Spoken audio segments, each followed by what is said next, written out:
जिस मुख्य उद्देश्य के साथ ये सम्मेलन आयोजित किया जा रहा है उसके मुख्य उद्देश्यों के बारे में जानने की कोशिश करेंगे। मंडल कमीशन की जो रिपोर्ट आई थी पहले, उसने कहा था कि पूरे भारत में कुल 52% ओबीसी लोग हैं। इसी तरह से जाति आधारित जनगणना कराए जाने की बहुत अत्यंत आवश्यकता है। समय पर सुप्रीम कोर्ट, हाई कोर्ट ने भी सरकार से जातियों के संबंध में आंकड़े मांगे हैं, बावजूद भी सरकार आज तक कोई स्पष्ट जवाब नहीं दे सकी। क्या लगता है आपको सरकार की मंशा, सरकार की भूमिका के बारे में आप क्या कहना चाहते हैं?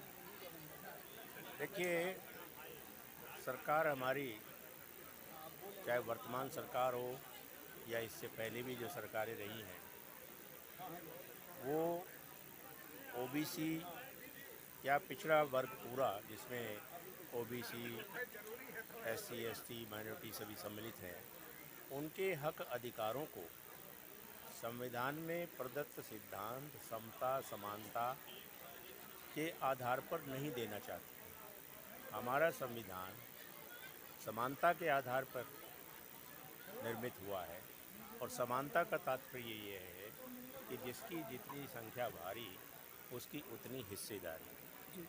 ये नहीं चाहते कि हम संख्यात्मक भागीदारी के मुद्दे को आगे बढ़ाने के लिए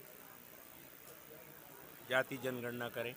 वो जाति जनगणना के बहाने इस बात को रोके हुए हैं कि देश के जितने भी स्रोत हैं उन स्रोतों में किस जाति का उसकी जनसंख्या के अनुसार कितना हिस्सा बनता है, यह जनता के सामने नहीं आना चाहिए।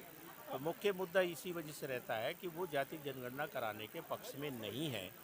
और मैं तो यहाँ तक कहता हूँ कि 1931 में जो जातिगत जनगणना थी, उसके आधार पर भी जातियों के अनुसार देश के सभी स्रोतों में जिसकी जितनी संख्या भारी उतनी उसकी हिस्सेदारी के आधार पर अभी तक उनका हिस्सा नहीं मिला है। अपने हिस्सेदारी भागीदारी की बात की, जी समय पर जितनी भी सरकारें आई, सब ने कहा हमने जातिगत जनगणना कराएंगे, जी लेकिन इसके सीख के रूप में हमारे सामने एक बिहार बैठा है जहां पर जातिगत जनगणना हो रही है।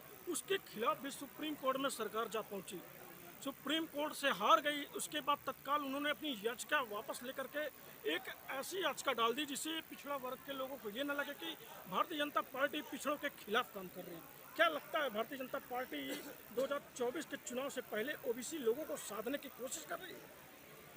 देखिए, ओबीसी लोगों को साधने की कोशिश तो उनकी हमेशा रही है, अब भी है, और साधने का उनके पास एक ही तरीका है, उसे मैं षड्यंत्र कहता हूँ। जो वो षड्यंत्र करते हैं कि वो ओबीसी को बांटने का प्रयास करते हैं।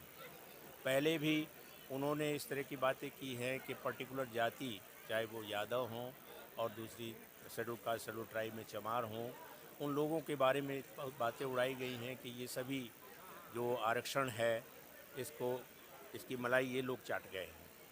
तो इस तरह की बातें फैलाकर वो समाज में एक भेद पैदा करना चाहते हैं और उसी विभेद पैदा करके वो अपनी राजनीतिक रोटी सेकना चाहते हैं।